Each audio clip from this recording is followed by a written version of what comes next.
This is a really useful feature for distributor groups, especially who share their inventory. So we allow distributors to hold the inventory and then share that. They hold the inventory custody and then they share that inventory visibility with everyone in their distributor group. So all of their reps, because maybe they're stocking the stuff at the hospital and they've got 3 people that cover surgeries at the hospital. They're pulling from the same bin of inventory. So if you have distributors who share their inventory, you may be running into a situation where a rep is covering a case. A rep goes to the surgery, they mark the inventory, and then they do a replenishment request after the fact, after the surgery.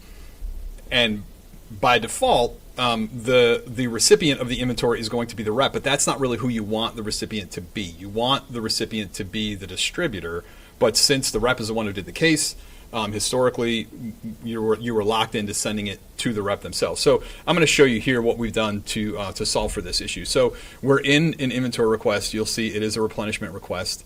It was made by this Acme sales rep, and this Acme sales rep is a part of a distributor group. So the first thing that I'm going to do, and I only show you just one little part of this, I'll select the inventory, and then you'll notice this is where the change has been made. So the custody, where is the inventory coming from? I'm just going to say this inventory is coming from my organization.